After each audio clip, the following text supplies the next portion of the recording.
India world का सबसे बड़ा यूथ पॉपुलेशन वाला देश आईटी हब है। इंजीनियर्स और डॉक्टर फैक्ट्री है। इंडिया और चाइना सेम डिकेड में इंडिपेंडेंट हुए थे, लेकिन चाइना की कंडीशन आज हमसे बहुत बेहतर है। वहाँ मेजर टेक जायंट्स बन चुके हैं, स्ट्रॉन्ग फिनटेक कंपनीज हैं और एआई सुपर मॉडल्स, और हम चाइनीज इन्वेंशंस को अपना बनाने में लगे हुए हैं। हमारा एजुकेशन सिस्टम ही आउटडेटेड है, ब्रेन ड्रेन हो रहा है। बेस्ट माइंड्स फॉरेन नेशन के लिए काम कर रहे हैं, IITians, AI researchers and biotech engineers. India के मोस्ट ऑफ स्टार्टअप, इंडिया का जेबीएल, इंडिया का अमेजॉन ऐसे जाने जाते हैं। दे वर कॉपीड। इनोवेशन लीडर्स में हम क्यों नहीं आते? क्वेश्चन है, why India is not innovative.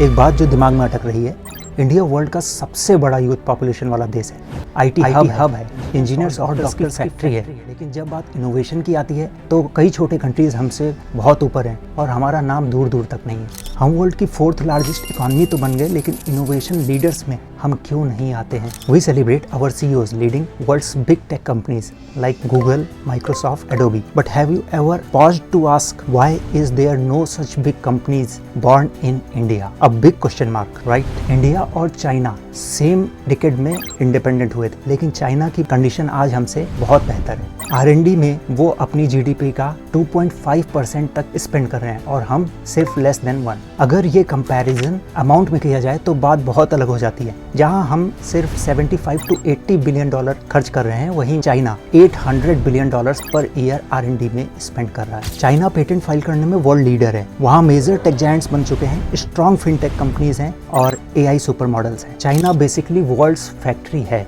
और हम अनफॉर्चुनेटली चाइनीज इन्वेंशंस को अपना बनाने में लगे हुए हैं। आखिर प्रॉब्लम कहाँ है?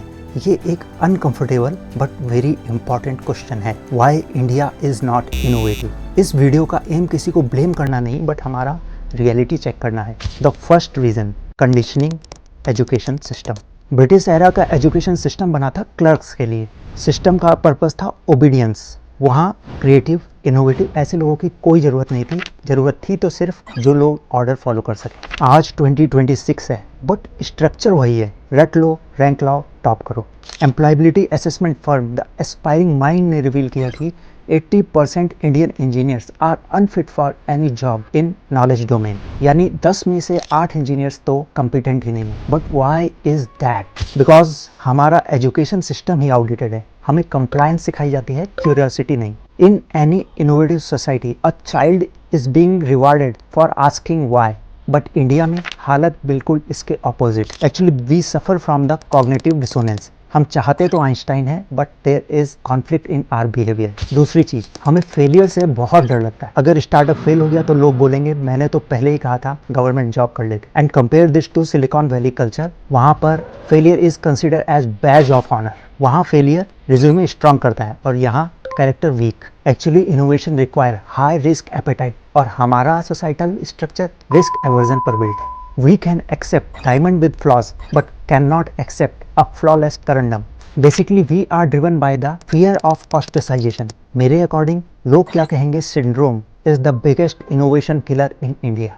Along with this, R&D में हमारा इन्वेस्टमेंट बहुत कम है compared to other developed and innovative countries. एक सिंपल सी लाइन है, as you sow, so shall you reap. ये सिर्फ लाइन ही नहीं, इकोनॉमिक डेस्टिनी का एक फंडामेंटल प्रिंसिपल है। सोचने वाली बात है, अगर कोई नेशन रिसर्च एंड डेवलपमेंट में इन्वेस्ट ही नहीं करेगा तो इनोवेशन का इकोसिस्टम ऑर्गेनिकली मैच्योर कैसे होगा? R&D कोई एक्सपेंस नहीं होता है, it is strategic investment in national capabilities, economic sovereignty and civilisation leadership. India के पास टैलेंट है, इंडिया के पास मार्केट है, बस अब एक चीज चाहिए, conviction to invest in the knowledge creation at that scale. शायद इस कन्विक्शन की कमी की ही वजह से हमारा ब्रेन ड्रेन हो रहा है। हमारे बेस्ट माइंड्स फॉरेन नेशन के लिए काम कर रहे हैं, वहाँ जाके R&D कर रहे हैं, वहाँ जाकर ये हाईली परफॉर्म कर रहे हैं। जब top IITians, AI researchers and biotech engineers foreign चले जाते हैं, वहाँ के लिए इनोवेट करते हैं, तो हमारे देश का रिसर्च आउटपुट नेचुरली अफेक्ट होता है। क्योंकि बेस्ट माइंड जब तक इंडिया में इनोवेट नहीं करेंगे, इंडिया सिर्फ टैलेंट एक्सपोर्टर रहेगा, इनोवेशन लीडर नहीं। डेटा शो कर रहे हैं इंडिया का डायस्पोरा टोटल ऑलमोस्ट 3.5 करोड़ है। डायस्पोरा का मतलब होता है the movement of people away from their own country, और ये ग्लोबल लार्जेस्ट है। About 8 lakh student went to abroad and these numbers are increasing and increasing. Other thing is the copy culture. आपने सुना होगा imitation is the sincerest form of flattery but not of innovation. शायद that is why copy culture innovation को undermine कर रहा है. India के most of startups, India का उबर, इंडिया का व्हाट्सएप, इंडिया का JBL, इंडिया का अमेजॉन ऐसे जाने जाते हैं. इतने सालों बाद उनकी अपनी आइडेंटिटी नहीं है because they were copied. Remember this, a copy of a copy is never be the original.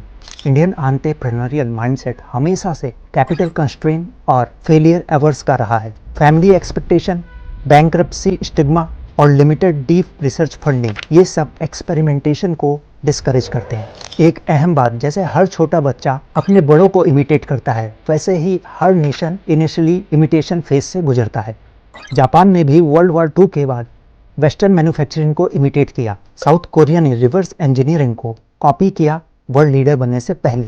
लेकिन इंडिया ने सर्विस सेक्टर पर फोकस किया instead of intellectual property and new innovations. शायद इंडिया का इंफ्रास्ट्रक्चर एंड ब्यूरोक्रेसी भी एक hurdle रहा है. कभी स्टार्टअप्स रजिस्टर करने की प्रोसेस देखिए, paper work, approvals and delays. जब तक अप्रूवल मिलता है तब तक आइडिया ही आउटडेटेड हो जाता है. इनोवेशन को चाहिए स्पीड और हमारे सिस्टम को चाहिए डॉक्यूमेंटेशन. लेकिन ऐसा भी नहीं है कि हम किसी भी फील्ड में इनोवेटिव नहीं रहे हैं. हमने वर्ल्ड को डिजिटल पब्लिक इंफ्रास्ट्रक्चर जैसे UPI देके चौंका दिया. Real time bank to bank digital payments होते हैं, बिलियंस ऑफ मंथली ट्रांजेक्शन्स होते हैं. स्ट्रीट वेंडर से लेकर MNCs तक UPI ने फाइनेंशियल इंक्लूजन को डेमोक्रेटाइज किया है. इनोवेशन की लिस्ट में शायद सबसे बड़ा नाम है इसरो का, Indian Space Research Organisation. ISRO ने स्पेस टेक्नोलॉजी में इंडिया की पोजीशन को हाईलाइट किया है. इसरो ने मिशन मार्स, लूनर एक्सप्लोरेशन जैसे सक्सेसफुल मिशन ऑर्गेनाइज करके हम इंडियंस को प्राउड फील करवाया है. आज हम वर्ल्ड के बहुत से देशों के लिए सैटेलाइट लॉन्च करते हैं. अगर बात की जाए वर्ल्ड की हेल्थ की, तो हमें फार्मेसी ऑफ द वर्ल्ड भी कहा जाता है. इंडियन फार्मास्यूटिकल्स कंपनी ने डेवलपिंग नेशंस के लिए life saving generic medicines accessible बनाई हैं. बट हमें जेनेरिक मेडिसिन्स के साथ साथ ओरिजिनल पेटेंटेड मेडिसिन्स और ग्लोबल वैक्सीन्स पर भी फोकस करना होगा. और स्पेस साइंस में न्यूक्लियर थर्मल प्रोपल्शन टेक्नोलॉजी पर भी काम करना रहेगा. साथ ही सुपर हैवी लिफ्ट इंजन्स भी बनाने रहेंगे. सिर्फ ये कहना सही नहीं रहेगा कि इंडिया इनोवेटिव नहीं है. हमें सही कदम उठाने होंगे, हमें बदलना होगा और हमें शुरुआत करनी होगी. इनोवेशन पॉलिसी से नहीं शुरू होती, इनोवेशन परमिशन से शुरू होती है. Permission to fail, permission to ask and permission to dream irrationally, because future belongs to those who dare. और जब इंडिया डेयर करेगा तो दुनिया देखेगी. इस वीडियो का एम इम्पैक्ट लाना है और उन पॉलिसी मेकर्स का अटेंशन ग्रैब करना है जिनके पास अथॉरिटी है.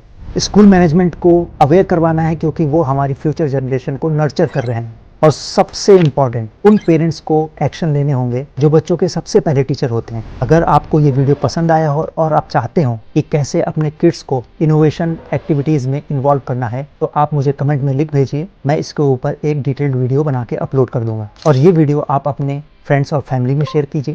इसके साथ आप मेरे वीडियो का फीडबैक दे सकते हैं. मिलते हैं नेक्स्ट वीडियो में एक नए टॉपिक के साथ. Thank you.